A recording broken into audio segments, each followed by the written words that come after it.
Hi, I'm Suze Moore and welcome back to my writing shed, where today we're going to continue with Nat's adventure in Emerald's Secret, where Nat and her robot dragon Fizz are in London and have been invited to Baroness Ivy Shiversands for afternoon tea after her very first day at Boxbury School.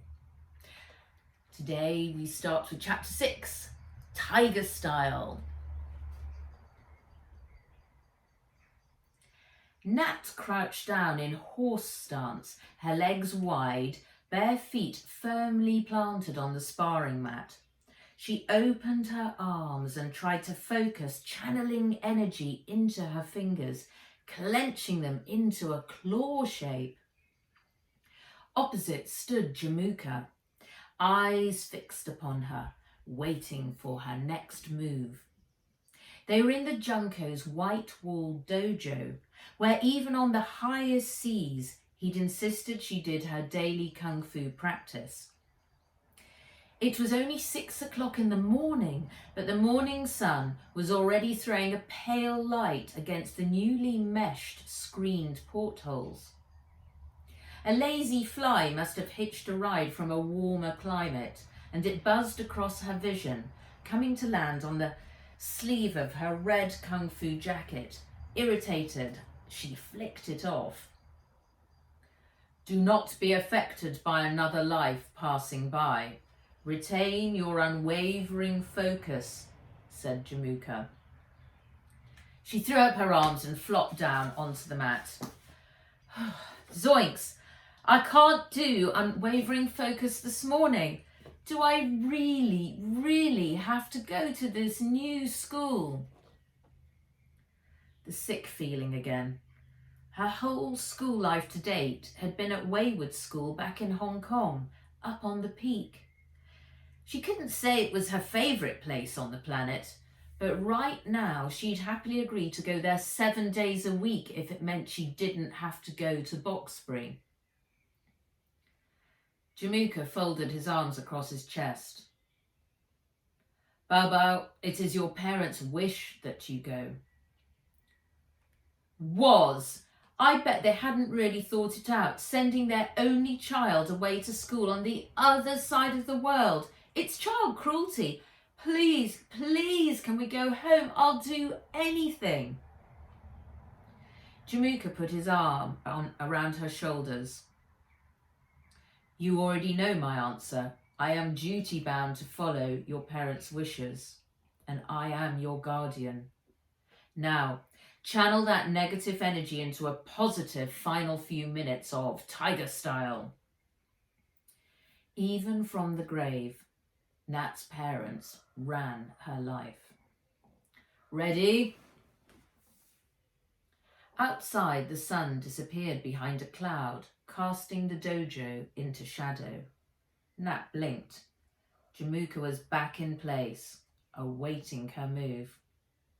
She wanted to run her own life and couldn't wait to decide where and what she did. Frustration bubbled up. She squatted into horse stance again and opened her arms out. And this time she felt a familiar surge of energy pulsing through her. She flexed her fingers back into claws. She was poised. In a flash, her right hand shot out at Jamuka in a tiger claw strike. His arm shot out, blocking her. Not to be outdone, she swatted with her left hand, but he dodged backwards. She missed his arm, but caught the hanging silk sleeve of his jacket, her nails tearing through the fabric. He spun around, ripping away from her. She had to react fast as he raised his right leg and his bare foot cut through the air in a high leg kick. She ducked it and narrowly missed her ear. She ducked and it narrowly missed her ear. Gone were the days when Jamuka showed her any mercy when they sparred. Since their adventures in Mongolia, he treated her as an equal in the dojo. The door slid open Ah Ping appeared, dressed in a blue shirt and long shorts. The dock security guard called. Your groove rider has arrived. Thank you. I will come up, said Jamuka. He bowed to Nat.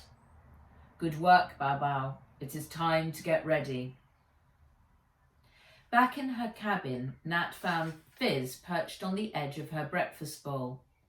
Only his green scaly tail was visible as he leaned over, dipping his snout. What are you doing?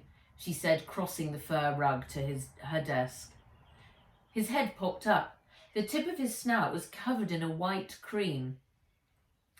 I am tasting your breakfast. Ah Ping dropped it off and said the yogurt here tastes like a Kowloon dog's dinner. My sensomatic receptors tell me that it is 5.2% more acidic, and I am detecting a 4.7% increase in lactobacilli to what you normally ingest. Nat wrinkled her nose. Ugh! Please try it and let me know what you think, he added.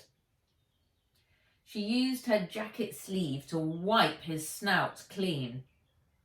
After that description, I'm not sure I want to. But you have different taste at Ah Ping, and your ancestors ate this diet, so there is a 53% possibility that you will like it. She dipped her little finger into the bowl and held it up to her nose. The yogurt smelt rich and earthy. Putting it to her lips, her eyes widened in surprise. Zoinks! This beats that fermented sheep milk I drank in Mongolia. It's good. She picked up a spoon off the tray and ate a couple of mouthfuls. 5 minutes, shouted Ah Ping from down the corridor. Nat stared at the photo of her dad that she'd stuck to the wall beside her bunk. He was standing under the Boxbury School front porch in a white shirt, his tie whipping sideways in a gale. Autumn leaves swelled up around his brown trousers. He was frowning into camera. Now it was her turn.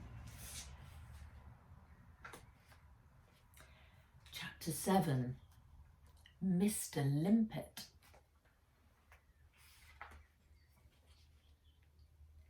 Light rain was beginning to drizzle down the glass. Nat looked out of the groove rider window at men on penny-farthing bikes and ladies in crinoline dresses that looked like lampshades. This is torture, she said, shifting uncomfortably in her uniform. Jamuka looked up from his fast pad where he was checking the vet's report on his horse Dragon Khan. He peered at the glowing blue dashboard over his half-moon spectacles. After this set of traffic lights, we should move more swiftly.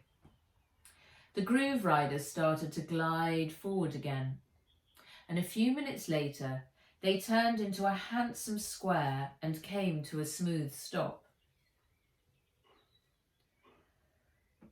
You have arrived at your destination. Please alight here, announced the onboard computer.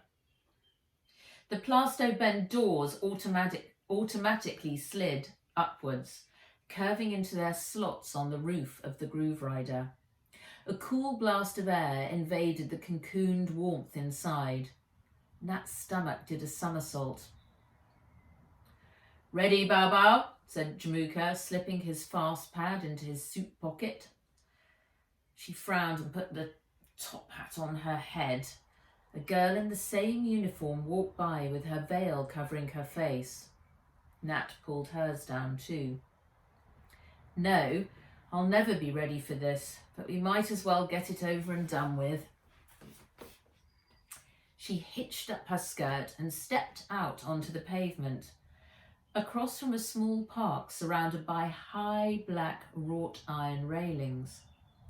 Tall trees swayed in the breeze, casting long shadows over a lawn crisscrossed with paths. In the centre stood a black and white building. Does Gobi have to come in too? Whispered Fizz as he landed on her shoulder. She's not Nat didn't finish the sentence because Jamuka appeared at her side, holding the cage with Goby, his songbird, chirping inside. And the groove rider started to glide off into the traffic to park itself. Zoinks! I thought she was only coming for the ride. We look like a circus. You can't bring her in. That's so embarrassing, said Nat, panic making her voice squeaky. Jamuka set off up the steps towards the tall wooden entrance doors of Boxbury, carrying Goby. She will bring us good luck, he said. Nat rolled her eyes and hurried after him. Jamuka reached the school doors. Several pupils came rushing past them with their robots perched on their shoulders. Nat spotted a couple of rabbits and several dogs. A security guard appeared in a navy blue uniform. Boxbury School embroidered in white letters on his top pocket. He looked sternly from Goby to Jamuka to Nat to Fizz. Jamuka bore Jiggin and Natalie Walker to meet with Mr Limpet, said Jamuka. The guard's expression changed. A big smile spread across his face. He stepped backwards, welcoming them inside with a sweep of the hand. Welcome to Boxbury. It is a pleasure to meet you both. Mr Limpet has asked that I personally escort you to his office. Please follow me. His voice echoed around the large marble entrance hall. The walls were lined with wooden boards covered in dates and names in gold letters.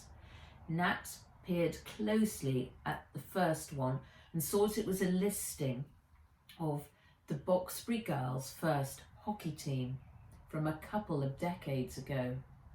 Hockey? She hadn't a clue how to play that. They walked past a wide oak staircase and turned down a long corridor lined with official school photographs through the years. The smell of school dinners, floor polish and musty cupboards wafted around them. Kids in uniform were walking along, clustered in groups, chattering loudly. They paused to check out Nat and Jamuka as they walked by. A few of them spotted Fizz on her shoulder and gave him a second look, pointing him out. A couple laughed when they saw Goby chirping in her cage. The security guard stopped at an oak door with the word Headmaster emblazoned across it in gold lettering. He knocked and walked inside, leaving the door open for them to follow. Mr Borjiggin, guardian of Miss Natalie Walker, what a pleasure to make your acquaintance. Nat peeked out from behind Jamuka, and a thin, stooped man with slicked back silver hair stood up from behind a leather-topped desk. He was dressed in a black frock coat and grey pinstripe trousers. Underneath his bushy eyebrows, his eyes bulged out, fizzing with an intensity that made Nat think of a frog that had drunk too much Popco juice. His brown and gold striped tie was held in place by an enormous ruby tie pin, and next to him stood a gold micro pig robot. Jamuka, please, said Jamuka, shaking the headmaster's hand. Then I insist you call me Alger. He moved his attention to Goby's cage. I do believe this is a yellow-throated laughing thrush, Latin name Garrulax galbanus. Goby started to chirp. You are indeed correct, said Jamuka. The pig oinked and trotted over to Nat. It was looking up intently at Fizz with its red eyes. Natalie Walker, you are the embodiment of both your dear parents. You have your father's eyes, your mother's shape of face and her hair. I have been eager to make your acquaintance. He stepped over, took her hand and bowed his head. The pig didn't take its eyes off Fizz. Fizz was staring right back at it. He didn't like other robots staring at him. Out of the corner of her eye, Nat saw Fizz's eyes change from glowing green to orange. "It's nice to meet you," she said.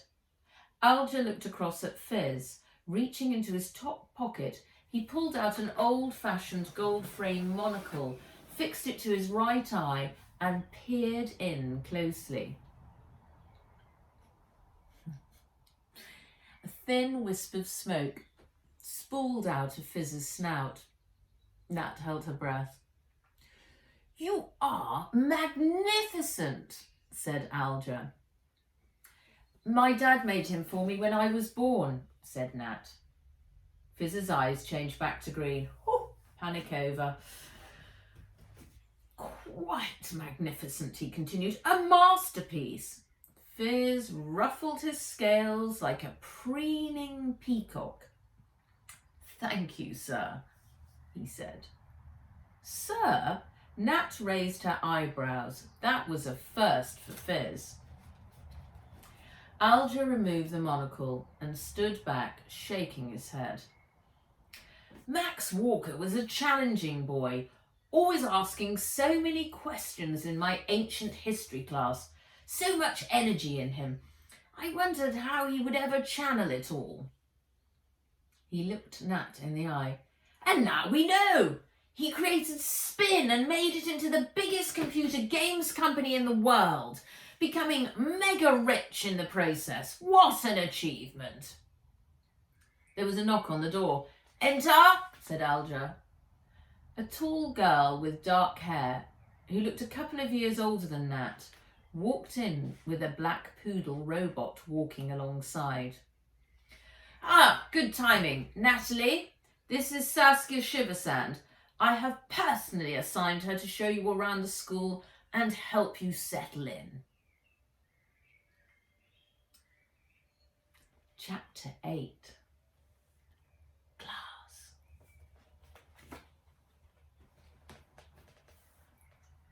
The moment they were out of the headmaster's study, Saskia stopped in the corridor and turned to look at Nat eye to eye. "Did you bring the sword with you?" "Sword?" Nat frowned. "I don't have a sword." Saskia pursed her lips. "Are you certain about that?" Nat shrugged, opened her arms, cast them wide. "I am not carrying a sword. I don't own one." Saskia sniffed, turned on her heel and breezed off along the corridor with such authority that Nat wondered if she was a teacher instead of a pupil. Other kids ducked out of her way as she dragged Nat up and down staircases, in and out of countless classrooms, lecture theatres, labs and sports halls. She led, Nat followed. She didn't say anything else to her except, "Your dragon is highly unusual," before pointing out that they'd reached the chemistry department. The school reminded Nat of her own in Hong Kong, but it was much bigger, with grander rooms, larger sash windows and old-fashioned wooden furniture. By the time they reached her year's floor, Nat found herself catching her breath from wearing such heavy clothes. She was used to slider shorts and t-shirts, not corsets and long skirts. "Your classroom," said Saskia, knocking on the door and opening it before anyone could reply. The other kids were already sitting at their desks. There were 4 rows of boys and girls. 15 pairs of eyes turned to stare at Nat and Fizz, putting them in the spotlight. A lesson was underway. The teacher was a thin lady with wire-frame glasses and a lace mob cap. Behind her, a wall screen showed a multicoloured map of the world. "Thank you, Saskia," said the teacher. Saskia turned to Nat. "Any problems, get your dragon to call me. Mate is expecting us for tea promptly after school. Find me at the front entrance and we can ride together in my carriage," she said.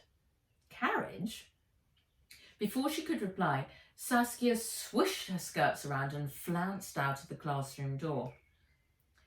Everyone, please welcome Natalie began the teacher. She was cut short by a loud oink. Mr Limpet's pig came trotting in through the door, swiftly followed by the headmaster himself. Every chair in the room scraped back on the tile floor as the whole class stood up to attention. Sit, said Mr Limpet, waving a hand. The chairs scraped again as everyone sat down. All eyes were fixed upon Nat. She wished the floor would open up and swallow her. Fizz moved in close. She could feel his snout brushing her ear. Mr Limpet took hold of her by the elbow and steered her to the very front of the class next to the teacher.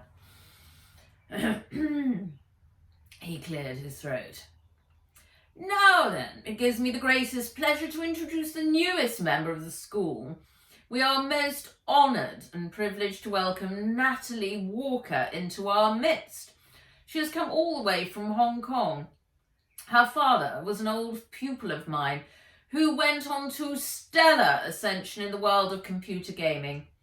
The company he created is one that I know you will all recognise, since most of you spend far too much time in its virtual world. Its name is Spin. There was a collective intake of breath. Indeed, the Spin Empire worth a king's ransom. Sadly, Max Walker is no longer with us. He and Natalie's mother departed our world in the most tragic of circumstances. The headmaster pulled a silk handkerchief from his top pocket and appeared to wipe away a tear. Nat blushed bright red. She wanted to run for the door, into the street and far, far away. However, let us put the fates to one side and look to the future. Nat cringed as Mr Limpet grasped onto her hand, took a step backwards and held his other hand up like a circus ringmaster starting the show. We have been entrusted with the next generation of walkers. I give you Natalie, Spin Heiress. Stunned silence from the classroom. So much for blending in. This was officially one of the most embarrassing moments in her life. I expect you all to make her most welcome here at Boxbury, embracing her into our midst. Thank you. Over to you, Professor Troggleming. Mr Limpet let go of Nat's hand and swept out of the door, his pig trotting after him. There was a stunned silence before Professor Troggleming coughed and pointed at a line of old-fashioned lockers at the back of the room. Natalie, please put your dragon over there in the locker and take a seat at the spare desk in the back row. The rest of the class should focus back on the map as we continue with our study of mountain zones. Nat fixed her eyes on the floor as she made her way through the desks. She could sense that everyone was still staring at her. A flurry of low whispers darted around the room. Professor Troggleming resumed her lesson. Each locker had a split door like a stable. The top of each one was open, and a motley collection of robots had their heads stuck out. All had the Boxbury tie around their necks. She counted 3 rabbits, a hedgehog, 2 black Labradors, a couple of rats, a squirrel, a badger, an owl, a horse, and 2 bears. She could see that most of them were from the Soito fresh and furry line, just like Wen's rabbit robot. Phoo. Even over here, they were evidently the best-selling robots, and all of them were in light sleep mode, their eyes half closed. Why has that rat got those badgers? Whispered Nat. Nat peered closely at the 3 blue oblong badgers pinned to the rat's tie. R Prefect, R Runner, R Star. The rat detected her looking. Its eyes popped open. It spread its lips into a big smile. showing bright yellow teeth. The R denotes robot, it whispered in a clipped English accent. How do you acquire them? Said Fizz, his eyes glowing bright amber. Speak with me during break. I must sleep mode again. It shut its eyes. Nat moved towards the end of the line to where her name was showing on a digital readout label on the front of the bottom left locker. The one next to it read Zixin Smith, but the locker looked empty. She crouched down and lifted the latch. Inside, someone had carved their initials, LMJS, into the paintwork on the back of the door. Other than that, it was bare. In you go, whispered Nat. Fizz swooped off her shoulder into the locker. She closed the lower half of the door, but he was so much shorter than the other robots, only the top of his head was showing through the upper opening. It's dark and dismal in here, he said, his voice flat. A sudden, lightning-quick flash of silver came shooting out of the next-door locker. A snake's head shot past her with an electric blue forked tongue, its long, flat, chain-linked body whipping along behind, and it slithered down into her locker. A blast of smoke and flames erupted from her locker, followed by a loud hiss. She jumped out of the way. Someone started shrieking from the desks behind her. Miss Walker, will you please keep your dragon under control? You have your first warning and you've only been in my class for a few minutes, barked Professor Troggleming. Nat turned to face the class. They were all staring at her again. I'm sorry, but a snake triggered his defence system. Miss Troggleming held up her hand. No excuses. Please take a seat. Someone started to laugh. Tiger's teeth. She'd rather be having dinner with evil Aunt Vera than this. She glanced back at the locker. The snake's head was peeping over the top. All is well, it hissed. I am introducing myself. Before it disappeared back inside. That's enough, said Miss Troggleming.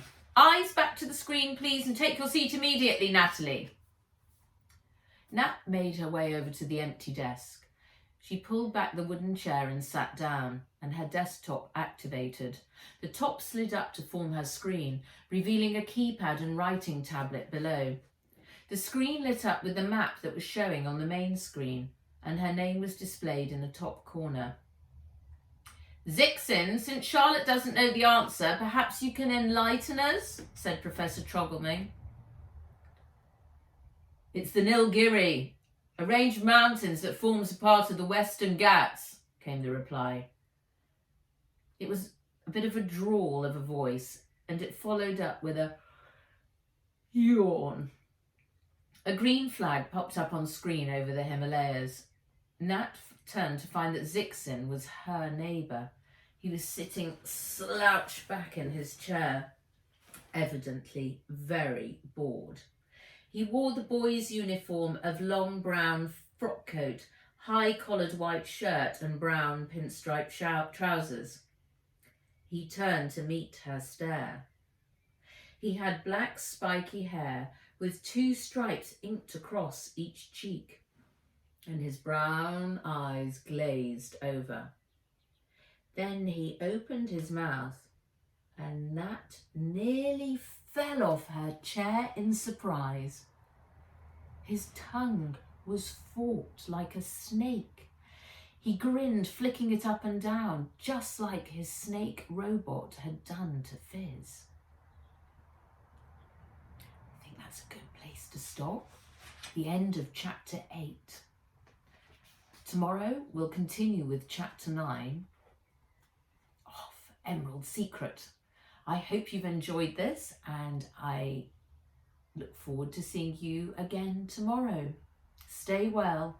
Goodbye.